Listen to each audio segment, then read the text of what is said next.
যে হয় আজি প্ৰকৃতিৰ মানে নিষ্ঠুৰ তাণ্ডৱ বুলি ক'ব লাগিব। ইমানেই শিলাবৃষ্টি হৈছে, আমি আচলতে জীৱনটোত এনেকুৱা শিলাবৃষ্টি দেখা নাই।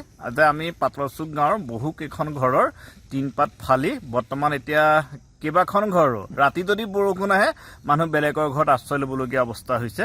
গোটেই টিং আপোনালোকে দেখিছে যে একদম গোটেই জালৰ নিচিনা হৈ গৈছে, গোটেই ফুটা ফুটা ফুটা ফুটা।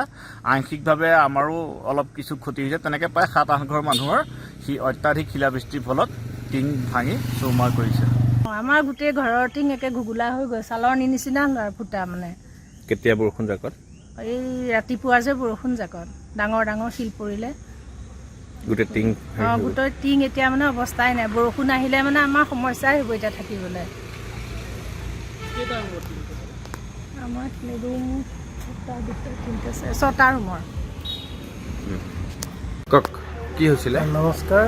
আজি ৰাতিপুৱা হঠাতে অহা শিলাবৃষ্টিৰ ফলত বিস্তৰ ক্ষতিসাধন হৈছে। আমাৰ গাঁৱৰে বহুকেইজন মানুহৰে টিং ফুটা কৰি মানে বহুখিনি ক্ষতিসাধন কৰিছে। আমাৰো এয়া টিংখিনি ফুটা কৰি ধানত গোটেই পানী, ভিতৰত পানী একদম গোটেই টিং ফুটা কৰি গোটেই ঘৰৰ টিঙৰ ফুটা কৰি মানে থাকিব পৰা অৱস্থাত নাই। আৰু আমাক যদি অকণমান ক্ষতিপূৰণ দিয়ে তেতিয়াহ'লে আমি অকণমান উপকৃত হ'ম বুলি আমি ভাবিছোঁ। আপুনি বাৰু হাড়ৰ সমস্যাৰ কাৰণে পাটনালৈ যাবলৈ চিন্তা কৰি আছে নেকি?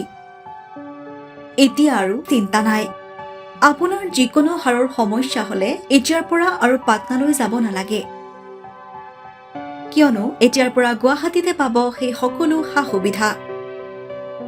গুৱাহাটীৰ আমিনগাঁৱত অৱস্থিত Patna orthopaedic and multi speciality হস্পিটেলত কম খৰচতে পাব সেই সকলো উন্নত মানদণ্ডৰ চিকিৎসা সেৱা, য'ত অভিজ্ঞ চিকিৎসকৰ দ্বাৰা সম্পন্ন কৰা হয় বিভিন্ন ধৰণৰ হাড়ৰ অস্ত্ৰোপচাৰ। বৰ্তমানলৈকে 3000তকৈও অধিক ৰোগী সুস্থ হৈছে।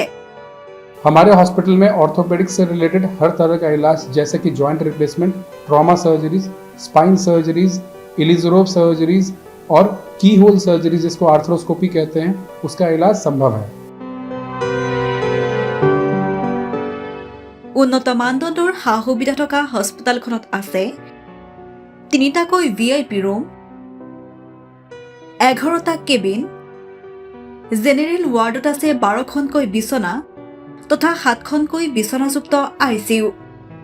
তাৰোপৰি এই হস্পিটেলখনৰ ভিতৰতে আছে ফাৰ্মাচীৰো সা সুবিধা।